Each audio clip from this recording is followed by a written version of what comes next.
Berbicara kaitan logistik di masa pandemik COVID-19, saya bisa fokuskan pembahasan klasifikasi logistik atas dasar komoditas yang ditangani, lalu juga jenis moda transport yang digunakan, dan pola distribusi yang diterapkan. Melihat jenis komoditi yang berdampak saat ini lebih dirasakan bagi komoditi ekspor impor, komoditi industri produsen seperti otomotif, elektronik, dan sejenisnya. Mungkin sebagian lagi peluang bagi komoditas tertentu, seperti industri retail, online, dan kurir. Bahkan salah satu pemain e-commerce terbesar di Indonesia telah mengklaim bahwa pembelian online untuk produk makanan, kebutuhan rumah tangga mengalami pertumbuhan lebih dari 30%. Dengan kapasitas gudang utama yang mereka miliki saat ini sebanyak 12 unit, di mana bekerja sama dengan 8.000 mitra logistik dan kurir untuk melayani 500 kota dan kabupaten Indonesia. Jika kita melihat kegiatan logistik dari jenis moda transportnya, maka hampir dipastikan seluruh moda transport berbasis angkutan truk barang yang melayani prosedur manufaktur mengalami dampak berat. Bahkan angkutan laut berbasis barang bulky dan kontainer juga mengalami kondisi yang semakin turun demand-nya selama kurun waktu berlakunya PSBB dan larangan mudik. Melihat data kegiatan kedatangan kapal di Pelabuhan Tanjung Priok yang telah dirangkum, terlihat bahwa terjadi penurunan yang sangat drastis hingga pertengahan April tahun 2020 ini. Yaitu data kunjungan kapal yang berlabuh di Pelabuhan Tanjung Priok hingga pertengahan April 2020 telah turun sekitar 30% dibanding bulan Maret tahun 2020 dan dibanding pula dengan data bulan April tahun sebelumnya atau tahun 2019. Di mana kunjungan kapal di bulan April tahun 2019 sebanyak 1.196 kunjungan. Namun di bulan April tahun 2020 ini hanya terjadi sekitar 830-an kunjungan.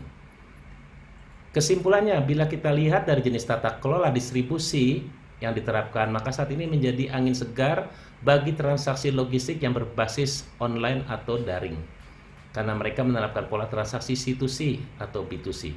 Sementara kegiatan antaran barang online dan kurir mengalami kenaikan dari kondisi normal sebelumnya. Ini akibat perubahan pola belanja masyarakat setelah diterapkan PSBB dan larangan mudik. Sementara itu, semua kegiatan distribusi yang berbasis B2B seperti kegiatan logistik manufaktur, ekspor impor telah menjadi kebalikannya, yaitu terdampak sangat berat karena terjadinya shutdown beberapa industri manufaktur selama beberapa minggu sejak pemberlakuan PSBB di Jabodetabek. Maka terdampaknya penurunan logistik khususnya forwarder dan angkutan barang bahan baku termasuk ekspor impornya hingga tergerus sampai 70% penurunannya. Akibat terhentinya kegiatan aset moda transport mereka, berkurangnya aktivitas tenaga kerja yang harus menyesuaikan dengan demand yang tersisa, serta kondisi pergundangan pun juga mengalami kekosongan barang akibat tidak ada lagi suplai bahan baku atau alokasi persediaan barang jadinya. Bagi pelaku logistik yang berbasis transaksi B2B di masa penanggulangan COVID-19 ini akan sangat kesulitan pula menyikapi arus kas perusahaannya, di mana biaya harus terus berjalan sedangkan pemasukan semakin surut, bahkan kesulitan menagih pembayaran atas jasa yang telah mereka lakukan. Sebagian pelaku usaha mencoba mengatasi arus kas mereka dengan mengubah cara termin pembayaran, walaupun hampir tidak mungkin terbayar keseluruhan. Sudah terjadi pula bagi pelaku jasa logistik yang sampai memberhentikan sebagian besar jumlah tenaga kerjanya akibat defisit arus kas dan surutnya cadangan dana mereka, terutama pada sektor kegiatan jasa handling dokumen ekspor impor, jasa pergudangan, dan jasa kepelabuhanan baik laut apalagi pelabuhan udara. Walaupun angkutan barang masih dapat melakukan kegiatan selama masa PSBB, namun tidak memberikan dampak positif yang cukup signifikan bagi pelaku logistik, apalagi yang terdampak yang saya sebutkan tadi, karena demand-nya terhenti yang disebabkan kehilangan pangsa pasar serta penerapan protokol PSBB yang harus tetap dijalankan. Melihat kondisi tersebut yang tidak dapat kita pastikan saat ini, sampai kapan akan selesai, maka sangat besar harapan terbantu secepatnya dari pemerintah kepada para pelaku logistik yang terdampak tadi melalui stimulus perpajakan, stimulus perbankan, keringanan beban iuran BPJS, relaksasi penghapusan biaya pendapatan negara bukan pajak (PNBP), dan sejenisnya.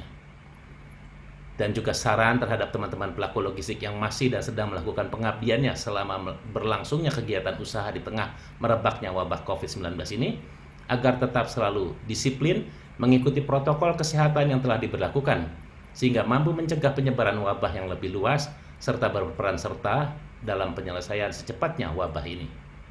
Mengacu kepada perkiraan hitungan waktu penyelesaian wabah COVID-19 yang diumumkan pemerintah, seandainya selesai masa PSBB pada bulan Juni 2020, maka pertumbuhan ekonomi Indonesia baru bisa recovery di kuartal keempat tahun 2020. Artinya bagi sebagian besar sektor logistik yang terdampak akan mengalami pertumbuhan negatif. Pertumbuhan negatif ini dialami sepanjang tahun 2020. Serta kemungkinan mampu memperbaiki kondisi pertumbuhan usahanya di kuartal pertama hingga kuartal kedua di tahun depan atau tahun 2021.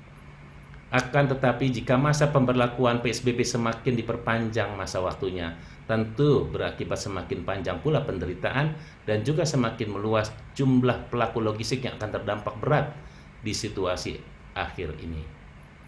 Bahkan perkiraan bahwa semakin terdampaknya hingga akhir tahun 2021.